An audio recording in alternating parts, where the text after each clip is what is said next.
Halo anak-anak, bertemu lagi dengan Mr. Yohan.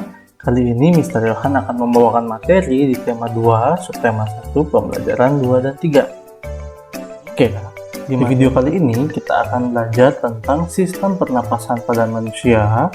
Kemudian kita belajar menyusun kalimat tanya dan peta pikiran. Kemudian kita akan belajar tentang tangga nada diatonis mayor. Kita akan belajar tentang pengertian hak, kewajiban, dan tanggung jawab. Serta kita akan belajar tentang berbagai jenis kegiatan ekonomi masyarakat. Oke, langsung saja pada materi yang pertama. Kita sebagai manusia itu seringkali tidak sadar bahwa diri kita ini sedang bernapas. Ya, pernapasan itu dilakukan secara tidak sadar. Nah, anak-anak tahu nggak organ-organ apa saja yang membantu kita untuk bernafas? Ya, di sini Mister sudah punya gambar. Oke, kita lihat. Di sini ada gambar manusia. Manusia, jika dia bernafas, ada beberapa organ tubuhnya yang membantu.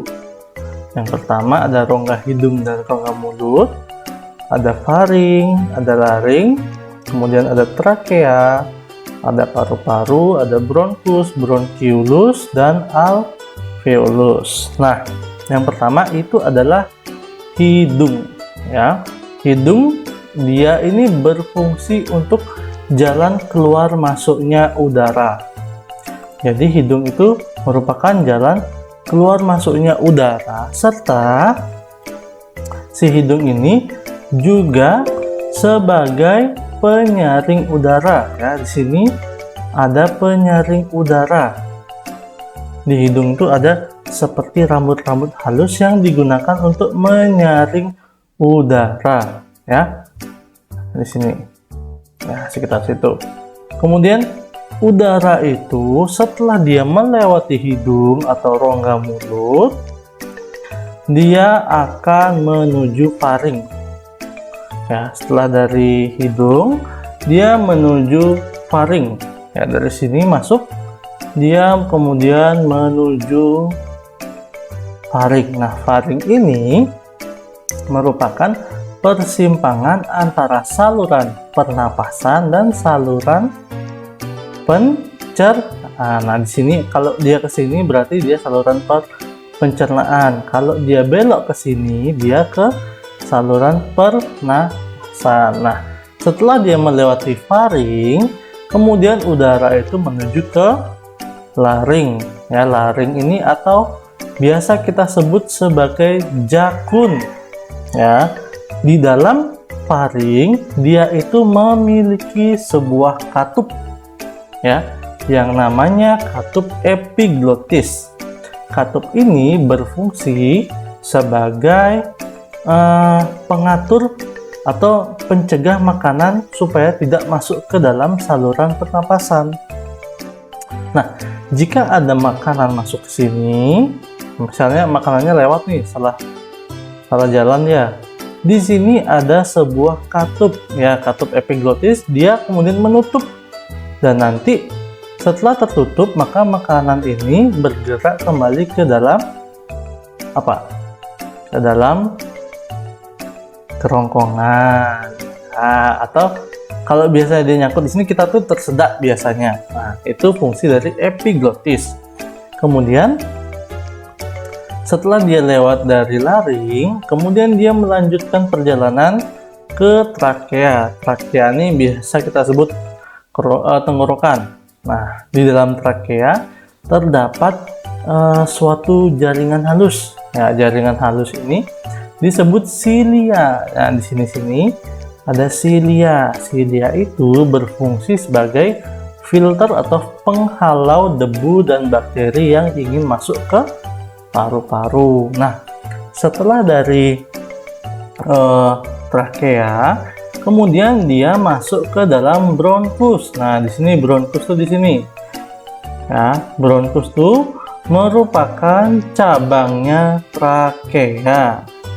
Ya, bronkus itu merupakan cabang dari trakea. Nah, bronkus ini dia juga memiliki cabang lagi yang namanya bronchiolus. Di sini dia bronchiolus. Nah, kemudian di dalam atau di ujung bronchiolus itu ada yang namanya alveolus.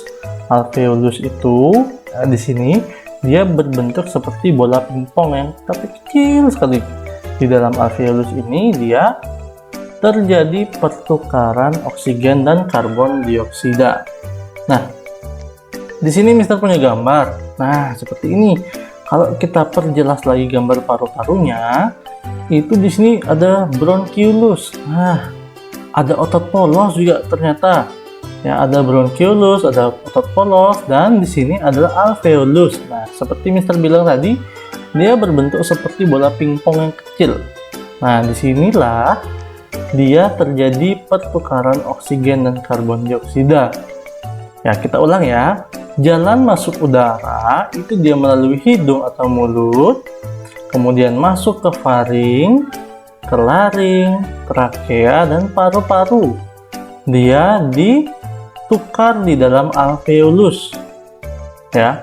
Kemudian dia dikeluarkan lagi dari paru-paru ke trakea, ke laring, faring, dan hidung atau mulut. Seperti itu ya skema pernapasan manusia. Nah, sekarang kita akan menyusun kalimat tanya. Ya, pada beberapa pertemuan sebelumnya kita sudah sering mengatakan ada kalimat tanya. Kalimat tanya adik Simba atau 5W1H ya. Di sini kita akan mencoba menyusun kalimat tanya, tapi kita harus tahu apa fungsi dari kalimat tanya itu. Yang pertama, kalimat tanya apa? Di sini digunakan untuk menanyakan kata benda, keadaan, atau perbuatan. Kemudian kata tanya siapa biasa digunakan untuk menanyakan orang atau pelaku atau tokoh. Yang ketiga ada kata tanya di mana. Di sini biasanya digunakan untuk menanyakan tempat. Kata tanya kapan digunakan untuk menanyakan waktu. Kata tanya mengapa digunakan untuk menanyakan suatu alasan sebab akibat, serta kata tanya bagaimana di sini digunakan untuk menanyakan sebuah penjelasan. Nah, dari kata tanya ini kita bisa mengkorek informasi penting dari sebuah bacaan yang dimana kita bisa tuangkan ke dalam sebuah peta pikiran seperti berikut. Ya, di sini misalnya kata tanyanya, apa itu komet? Bagaimana bentuk komet? Di sini kata tanya, kemudian di bawahnya jawaban. Di sini apa itu meteoroid? Di sini jawabannya Di sini jawaban untuk pertanyaan di atas. Kemudian bagaimana bumi bergerak? Di sini bisa dijawab. Nah, begitu cara membuat peta pikiran dari kalimat tanya.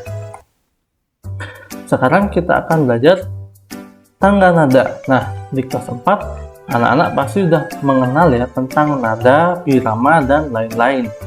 Nah, di sini Mister ulangi lagi. Tangga nada itu merupakan sebuah urutan nada yang disusun secara berjenjang atau disusun secara terurut. Nah, tangga nada itu contohnya adalah tangga nada diatonis, pentatonis, atau yang lainnya. Nah, di sini kita akan belajar tentang tangga nada diatonis. Tangga nada diatonis ini merupakan tangga nada yang tersusun dari 7 nada. Ya, ingat diatonis itu tersusun dari 7 nada. Nah, tangga nada diatonis ini dia juga mempunyai 2 jenis. Ya, diatonis mayor dan diatonis minor. Nah, di gambar ini dia merupakan gambar tangga nada diatonis mayor. Tangga nada diatonis mayor ini memiliki jarak interval ya. Nah, inilah yang disebut jarak atau interval tangga nada diatonis mayor. Misalkan Mister ambil contoh dari nada pertama sampai ke nada kedua itu berjarak 1.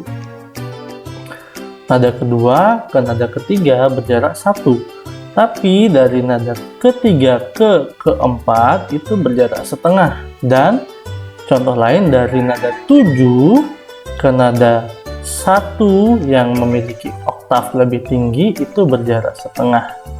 Ya, jika digambarkan dalam para nada, itu bisa digambarkan sebagai berikut.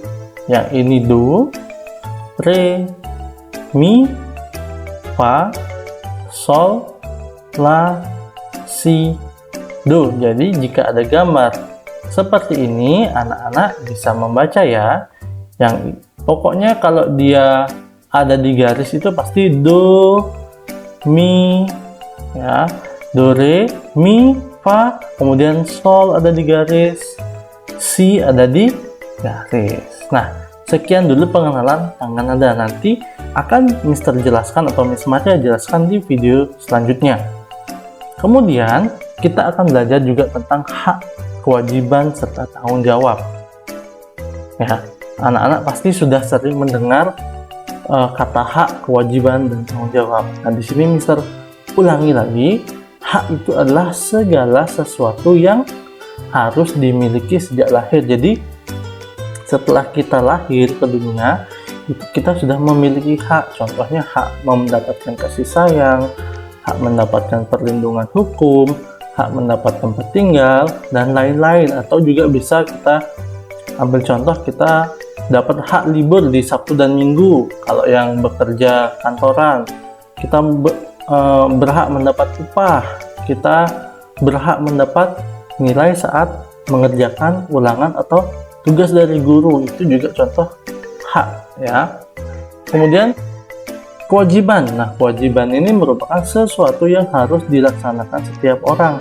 Contohnya kewajiban mengerjakan PR atau tugas, kemudian bekerja bakti di lingkungan, kemudian kewajiban mencuci piring ya, kalau di rumahnya ada piket mencuci piring. Nah, anak-anak Mister tekankan, hak dan kewajiban itu ada porsinya masing-masing ya. Kita tidak boleh menuntut hak dulu tapi kita belum melakukan kewajiban. Jadi alurnya kita harus melakukan kewajiban terlebih dahulu ya, baru kita mendapatkan hak kita ya. Jadi yang didahulukan kewajiban apa hak? Ya, kewajiban, baru kita nanti mendapat hak. Jangan menuntut hak tapi tidak melakukan kewajiban ya. Kemudian yang terakhir, pengertian tanggung jawab. Tanggung jawab ini adalah sikap berani menyelesaikan hingga menanggung akibat dari tugas yang diberikan oleh seseorang.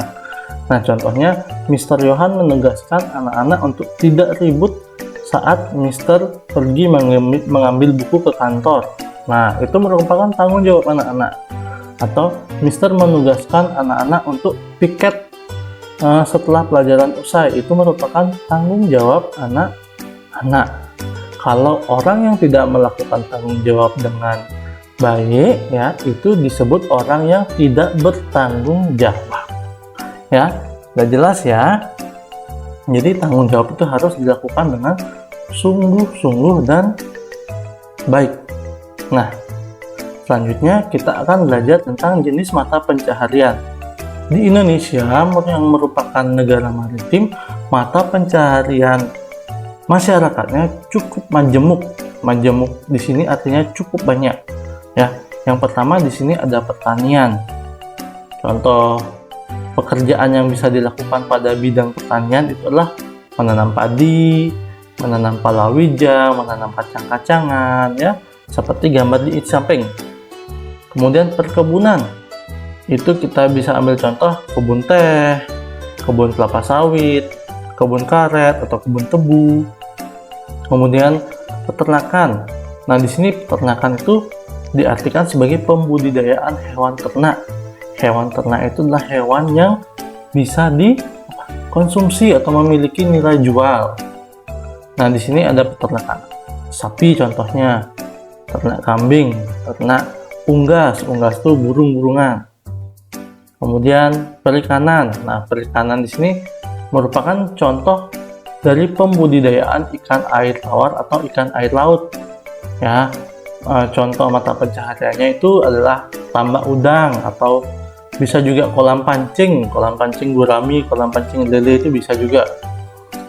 Nah, di sini kehutanan. Nah, kehutanan ini diartikan adalah meningkatkan hasil hutan dan menanam berbagai macam tumbuhan kayu. Meningkatkan hasil hutan itu maksudnya kita menanam, ya. Kemudian jika sudah besar kita ambil dan kita olah sehingga nilainya meningkat, ya, memiliki nilai jual yang lebih tinggi. Itu maksudnya. Kemudian perindustrian. Nah, perindustrian ini merupakan pengolahan bahan mentah atau barang yang belum memiliki nilai jual yang tinggi menjadi barang jadi yang memiliki kegunaan serta manfaat yang berbeda dari bahan mentahnya. Contoh, pabrik makanan kaleng, ya, makanan instan, pabrik sepatu, pabrik kertas, pabrik baju, pabrik yang lain-lain pokoknya, ya. Oke, kemudian pelayanan jasa. Nah, di sini pelayanan jasa itu merupakan bentuk pelayanan kepada masyarakat. Contohnya dokter, perawat, polisi, tentara, kemudian penjahit, arsitek, dan lain-lain.